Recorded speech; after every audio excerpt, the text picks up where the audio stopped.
Keren nggak? Ini baru presiden kita, Mas Jokowi. Saya ingin menunjukkan terima kasih kalau sampean panjenengan sudah memberikan statement perintah melalui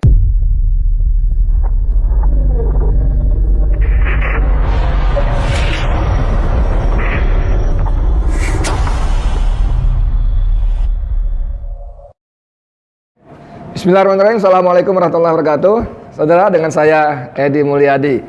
Saudara, kemarin tanggal 3 Februari saya baca berita dari ID Today, dan saya kira dari banyak media lain juga menulis. Judulnya bikin saya lega.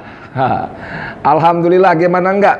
Judulnya, tak lindungi Kapolda Metro, Jokowi minta kasus penembakan Laskar diproses hukum. Wah, bayangkan. Ini kita belum baca isinya ya, kita baca judulnya aja. Ini bisa jadi air yang sejuk di tengah dahaga apa? Di tengah dahaga umat rakyat terhadap tegaknya keadilan. Bayangin, di Jokowi, walaupun di sini judulnya saya nggak tahu ya, tak lindungi pakai tanda kutip tuh ya. Saya nggak tahu maksudnya apa nih yang nulis wartawan ini. Tak lindungi Kapolda Metro, Jokowi minta kasus penembakan Laskar diproses hukum. Saya baca beritanya ya. Menko Polhukam Mahfud MD mengatakan Presiden Jokowi meminta agar kasus penembakan Laskar FPI oleh polisi diproses secara hukum dengan adil dan transparan. Keren nggak? Ini baru presiden kita, Mas Jokowi. Saya ingin menunjukkan terima kasih kalau sampean panjenengan sudah memberikan statement perintah melalui Menko Polhukam Profesor Mahfud MD. Ini profesor dahsyat sekali ini. Tapi kita nggak bahas dulu ya, kita bahas berita ini. Sampean memerintahkan agar kasus ini diproses secara hukum dengan adil dan transparan. Oke? Laporan Komnas HAM sudah dikirim ke Polri secara resmi untuk ditindaklanjuti, ujar Mahfud MD via pesan singkat pada wartawan Senin.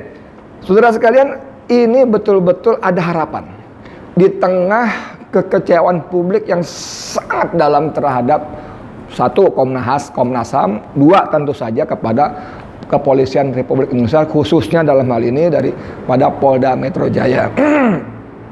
Bayangkan, dini hari jam 00.30, yang kita tahu kan gitu kan, ada peristiwa pengambilan paksa nyawa 6 anak muda, walaupun versinya 2 lokasi segala macam ya kan, secara paksa oleh aparat negara, yang publik waktu itu bahkan EPI dalam siaran persnya tidak tahu siapa pelakunya. EPI hanya menyebut OTK, orang tak dikenal. Sampai siang harinya Kapolda Metro Jaya Fadil Imran bikin press conference mengatakan dibunuh oleh polisi. Itu publik marah, rakyat marah. Apalagi cuma dengan dalih melakukan perlawanan, kemudian di rekonstruksinya. Lawang kemarin baca berita nggak bahwa ada polisi nembak DPO judi, daftar pencarian orang judi. Nembak itu bisa terancam 6 tahun. 6 tahun. DPO judi. Udah DPO, artinya berkali-kali, ini udah bromocora. 6 tahun. Ini ada anak-anak muda yang gak jelas masalahnya apa, ditembak gitu aja. Dan semuanya sepertinya biasa saja. Jadi masyarakat, rakyat marah betul. Ditambah kekecewaan yang sangat mendalam terhadap Komnas HAM yang hasilnya itu jauh dari yang semestinya seharusnya. Tiba-tiba Presiden Joko Widodo memerintahkan, aduh ini luar biasa. Saudara, saya tidak ingin GR ya. Apakah instruksi Presiden Jokowi ini ada kaitannya dengan petisi yang disampaikan oleh tim pengawal peristiwa pembunuhan 6 Laskar FPI yang disingkat TP3, yang sejumlah tokoh di sana ada Amin Rais, ada Kiai Haji Muhyiddin Junaidi. Anda masih ingat beliau ini siapa? Pada periode pengurusan yang lalu, beliau ini salah satu wakil ketua umum MUI. Dan beliau menjadi sangat terkenal lebih-lebih lagi ketika beliau dalam statement-statementnya menyerukan Masirah Kubro dan akan menunjuk panglimanya. Masirah Kubro masih ingat? Itu dahsyat itu. Ketika penguasa dianggap membuta tulikan mata hatinya terhadap penderitaan rakyat, kan gitu kan. Waktu itu dalam konteks undang-undang BIP ya, undang-undang HIP, haluan ideologi Pancasila, maka dia akan menggelorakan Masirah Kubro.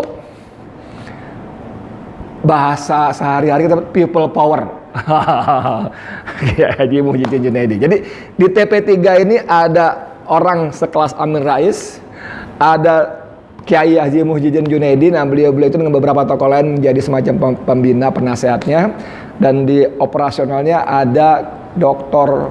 Kiai Haji Abdullah Heha Mahua sebagai ketua TP3.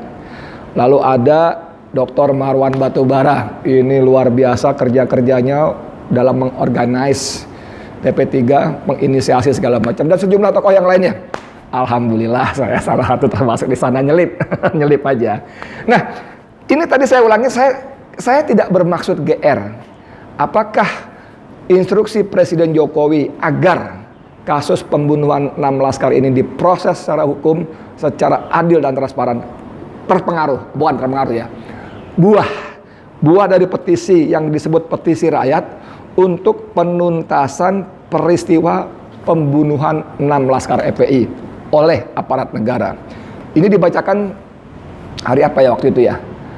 Di Hotel Sofyan, dan alhamdulillah sempat viral. Memang kita harapkan bisa diketahui banyak orang, dan publik diharapkan juga membaca petisinya dan ikut menandatanganinya.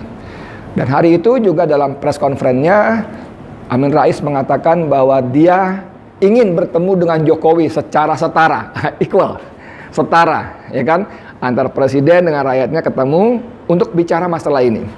Karena masalah ini terlampau sangat serius untuk diabaikan.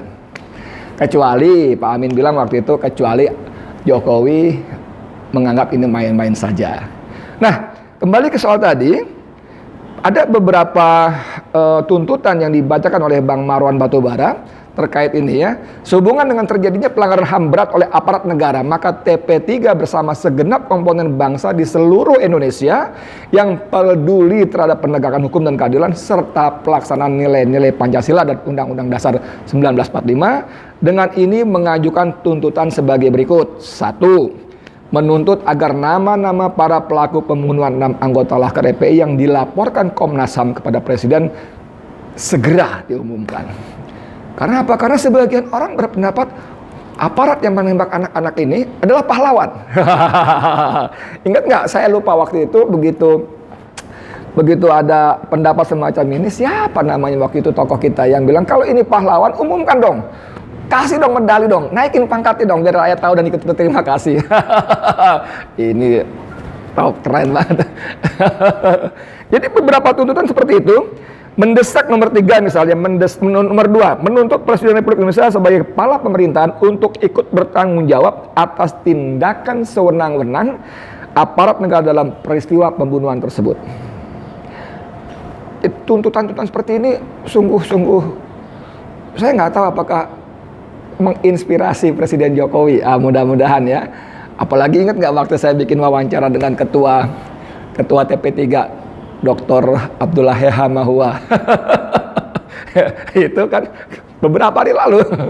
Itu kan sampai Bang Dula, saya nyebutnya Bang Dula biasa begitu. Beliau bilang tidak ada cara lain, Jokowi harus memenuhi tuntutan rakyat ini, TP3 ini dalam petisi ini. Karena kalau tidak, Bang Dula kalimatnya kurang lebihnya begini Bang Dula. Dia mengingatkan bahwa masa jabatan Jokowi tinggal 4 tahun lagi. Dan 4 tahun lagi itu nggak lama. Ingat, kata Bang Dula waktu itu, ingat Soekarno, Soeharto itu tokoh-tokoh besar, presiden besar dengan jasa-jasa besar, berakhir secara tragis dan ironis. Tentu, kata Bang Dula, kita tidak berharap Jokowi akan mengalami nasib serupa Soekarno dan Soeharto. Itu teman saya baca nonton video saya soal itu. Tapi saya nggak enak ngomongnya. Ya tapi gitulah, diingetin ya bahwa jangan sampai seperti itu. Nah, kembali ke soal tadi, saya tidak bermaksud GR, tapi bolehlah saya berharap bahwa instruksi Presiden kali ini disikapi dengan sangat serius oleh jajaran kepolisian Republik Indonesia yang hari ini yang menjadi komandannya, jenderalnya, pimpinannya, Kapolrinya adalah Jenderal Sigit ya. Jenderal Sigit. Nah, Jenderal Sigit nih please ya. Ini polisi ini kan sejak zaman ini kan mendapat perlakuan yang sangat istimewa. Bertanggung jawab langsung ke presiden, anggarannya wah dahsyat sekali. Nah ya. Jadi kalau presiden sudah mengatakan begitu ya saya sebagai rakyat hanya bisa mengimbau Mas Sigit, Kapolri, please ikuti ini. Apalagi kalau judul beritanya benar ya. Judul beritanya benar, tak lindungi. Maksudnya tidak melindungi Kapolda Metro, Jokowi minta kasus penembakan Laskar diproses secara hukum. Ini kan isyarat. Karena dalam tuntutan petisi rakyat ini ada disebut membebas tugaskan bahkan memecat Kapolda Metro dan orang-orang yang terkait di dalamnya. Ngeri nggak? Saya boleh nggak berharap sama Mas Sigit, Mas Kapolri, boleh nggak saya berharap sebagai rakyat ya, karena gimana ya, nggak pakai karena lah. Saya boleh nggak berharap bahwa sampean Kapolri itu memenuhi satu tuntutan petisi rakyat yang disampaikan TP3 sekaligus terutama memenuhi perintah dari atasan Anda, Presiden Republik Indonesia, tidak melindungi Kapolda. Jadi saya berharap mungkin nggak sampean Kapolri mencopot Kapolda Metro Jaya, Fadil Imran. Kalau Anda copot dia, ya kan? Lalu entah bagaimana mekanismenya dia diberhentikan dari kepolisian, wah ini pengusutan soal ini akan jauh-jauh lebih mudah.